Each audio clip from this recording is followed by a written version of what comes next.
Cherté de la vie, flambée des prix des produits de première nécessité, nous avons fait un petit tour au marché pour comprendre cette flambée. Dans le focus éducation de ce mardi, nous évoquons relations enseignants-hiérarchie positive mais souvent tendue. Annoncé depuis septembre, l'ancien président français Nicolas Sarkozy a été convoqué ce 3 octobre dans l'enquête liée aux soupçons de financement libyen de sa campagne de 2007. Mesdames et messieurs, bonsoir. Bienvenue aux informations. À Bamako, les prix des produits de première nécessité prennent l'ascenseur sur le marché. Les vendeurs se défendent en évoquant des facteurs indépendants de leur volonté. Assitoumani Koulibaly. Dans le marché de Médine, appelé Soukouni-Kroa, réputé pour appliquer des prix plus compétitifs, le sac de pommes de terre de 25 kg est cédé à près de 20 000 francs CFA. En détail, le kilo est vendu à la clientèle à 800 francs CFA. Des prix qui ne cessent de grimper. Selon M. Bourlaï Balo, secrétaire général de l'Association des importateurs des produits alimentaires dans le marché de Médine, cette situation est due à plusieurs facteurs, notamment le transport. Salam Toumé Minansa Maroc, ambassade Maroc, ambassade Niger. Mais Nina et Maroc y a ta datou. Jaban pour notre terre, ou ta datou Nina quoi, qu'a produit te bon Nina. Bon, si ça me gabona Égypte, Katia, en Europe, en Hollande quoi. Voilà, Benia, Meta, ça pour Jamana, nous à Abidjan, Sénégal, Meta, ça de la Mauritanie. On va taa sɔrɔ yɔrɔw la sisan kana quoi mais a ka gɛlɛn de parce que n'i ye Europe jateminɛ bi jaba wɔrɔ kelen bi a bɛ taa fɔ 2000 ni dɔɔnin na bi Europe yɛrɛ bon bateau sara t'o la port frais t'o la foyi donc ni transport fara kan souvent a bɛ se Bamakɔ ya bi fɔ 4000 dɔɔnin de la i y'a ye mais bi an kɔni bɛ k'a feere o ma se 4000 dɔɔnin 4000 200 4000 1000 380 jaba ni pomme de terre caman b'o de la bi en gros prix la kɔni. Dans cet autre marché, celui de Wolof-Bougou, le prix reste le même. Cependant, les vendeurs se plaignent de la hausse de plusieurs denrées. C'est le cas de ce commerçant qui propose plusieurs produits dans sa boutique. Bon, l'enfant est gelab muga macaroni. Pour le moment, macaroni ka gele. Macaroni be ka gele. Macaroni a dogomani munut beta wa kelen kemenani a do beta wa kelen kemekononto. Wa fla. Ya spaghetti yere a bele ka gele. Bon, dɔ bɛ feere 90 pasa duma an b'o feere 100 an b'o ta 1900 tuma ta n b'a ta 1600 1500 i b'a feere 80 i b'a 1600 ma. Par ailleurs, dans beaucoup d'autres marchés, le kilo de pommes de terre est vendu à 1000 francs CFA, de même que l'oignon. Aussi, les populations se plaignent de l'augmentation particulière du prix du sucre. Approchées, certaines boutiques affirment avoir arrêté de vendre. Selon eux, c'est difficile de respecter le prix plafond du gouvernement qui est de vendre le kilo de sucre à 650 francs CFA. D'autres par ailleurs se contentent de vendre le sucre uniquement en détail de 100 francs CFA. Les relations entre l'enseignant et sa hiérarchie sont positives dans la plupart des cas, mais parfois elles deviennent tendues et impactent négativement le rendement scolaire.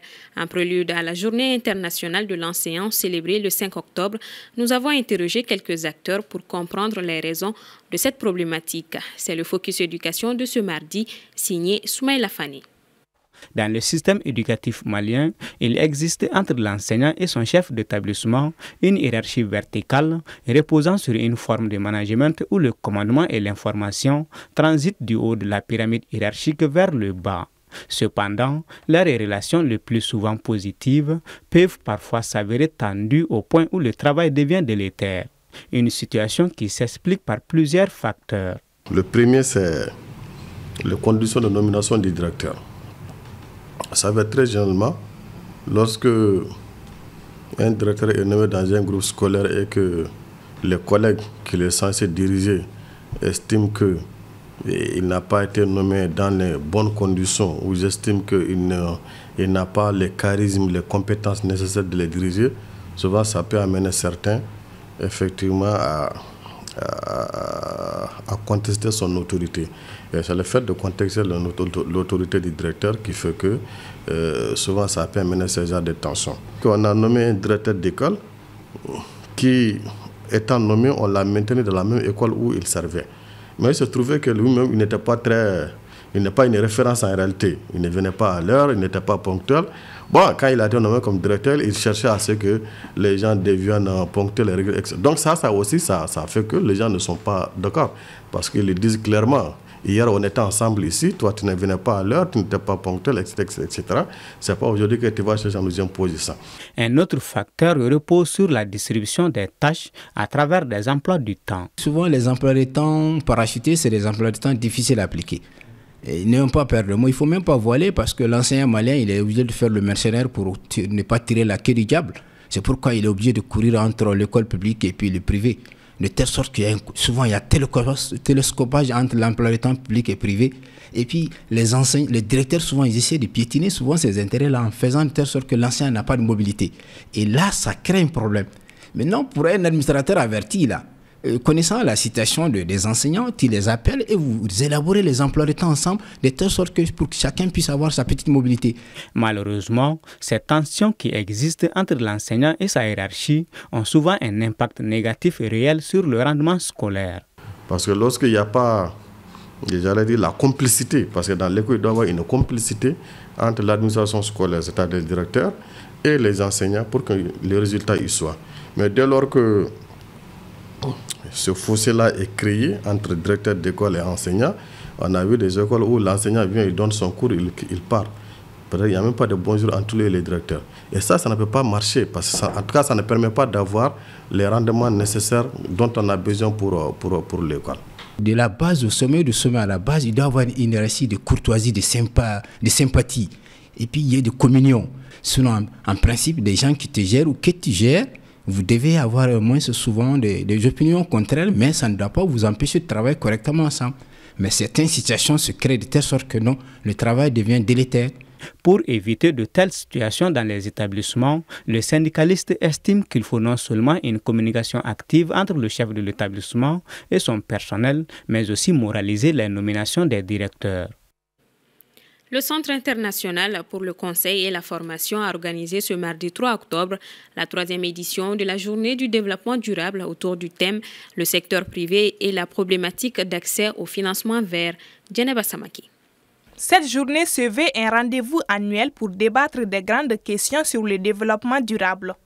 Cette 3e édition est axée sur le secteur privé et la problématique d'accès au financement vert.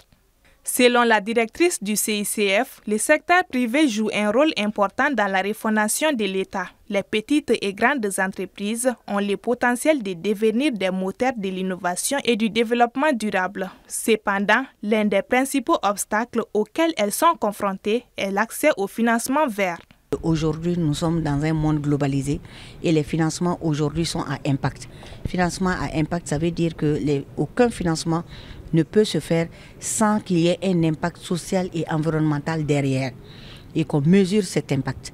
Ça veut dire que si on doit financer une entreprise ou une usine aujourd'hui, on va se soucier des retombées positives de l'usine sur la population, sur l'environnement et sur sa communauté locale. Donc c'est ça le financement à impact. Les banques aujourd'hui sont dans cette dynamique. Si les banques sont dans cette dynamique, il faut qu'on amène le secteur privé à prendre le pas. Parce que demain ou après-demain, quand une entreprise va demander un prêt à la banque, on va lui demander toutes ces conditions. Et pour qu'elle se prépare à répondre à ces conditions, il faut absolument qu'elle puisse, elle aussi, s'organiser à l'interne pour prendre de nouvelles stratégies de développement. Cette journée a rassemblé des acteurs du secteur privé et public, des experts, des entrepreneurs et des décideurs pour discuter des opportunités, des défis et des barrières liées au financement vert. Les entreprises maliennes en général doivent changer leur stratégie de management. Ils doivent mettre en avant les 3 clés de performance, ce qu'on appelle performance économique, environnementale et sociale. Donc s'ils mettent ça en avant, ça impacte sur tout le processus de production. Et c'est ça les barrières. Les barrières sont généralement le respect des textes réglementaires, la prise en compte des principes des partenaires et généralement la prise en compte aussi du fonds d'investissement que vous sollicitez. Et surtout, le dernier point, c'est les mécanismes. Comment y accéder?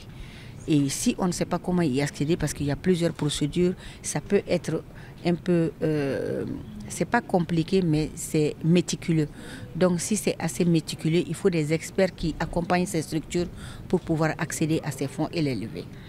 À noter que 3 panels ont été animés par ces experts à cette occasion, dont les thèmes portaient respectivement sur les défis, les opportunités et les barrières liées au financement vert, sur les nouveaux produits bancaires liés au changement climatique et sur les mécanismes d'accès au financement. Une journée qui a permis d'explorer les produits financiers verts proposés par les banques et les établissements financiers, ainsi que les processus d'accréditation au fonds vert. En bref, le Niger est en deuil après la mort de 29 soldats dans une attaque terroriste. Selon un communiqué du ministère de la Défense nigérienne, l'attaque combinant l'utilisation d'engins explosifs improvisés et de véhicules kamikazes par plus d'une centaine de terroristes a visé un détachement des forces de sécurité du pays à Tabatol, près de la frontière avec le Mali, lors d'opérations visant à neutraliser la menace que constitue l'État islamique au Grand Sahara. Outre les morts dans ses rangs, l'armée a assuré avoir neutralisé plusieurs dizaines de terroristes. Un deuil national de 3 jours a été décrété. En France, l'ancien président Nicolas Sarkozy a été convoqué ce mardi 3 octobre 2023 en vue d'une inculpation dans l'enquête liée aux soupçons de financement libyen de sa campagne de 2007. Boubacar SM Maïga. Nicolas Sarkozy, président de la France de 2007 à 2012, est soupçonné d'avoir noué un pacte de corruption avec Muammar Kadhafi pour que l'ex-dirigeant libyen contribue au financement de sa campagne victorieuse de 2007. Nicolas Sarkozy est attendu au tribunal judiciaire de Paris par un juge d'instruction dans l'enquête sur les manœuvres frauduleuses pour le disculper dans l'affaire du financement libyen. Une retentissante enquête qui a récemment conduit au renvoi en procès de M. Sarkozy aux côtés de 12 autres personnes, dont 3 ministres. L'ex-chef de l'État qui a contesté toute participation au fait est suspecté d'avoir donné son aval ou laissé faire plusieurs protagonistes qui auraient tenté d'escroquer la justice pour le disculper dans le dossier libyen qui sera lui jugé début 2025. Entendu mi-juin devant les enquêteurs financiers de l'Office central contre la corruption, l'ex-chef de l'État avait fermement contesté toute participation aux faits incriminés. Selon la teneur de ses déclarations devant le magistrat instructeur et l'appréciation de celui-ci, M. Sarkozy pourrait ressortir de cet interrogatoire mis en examen ou sous le statut moins incriminant de témoin assisté, qui lui donne un accès au dossier tout en incluant un procès le concernant. Outre M. Sarkozy, la justice soupçonne au moins 8 protagonistes d'avoir participé à des degrés et moments divers à cette opération. Cet interrogatoire, qui pourrait durer plusieurs jours, était prévu du 12 au 14 septembre, mais avait été repoussé. C'est ce qui referme ce 19h45. Merci à vous de l'avoir suivi.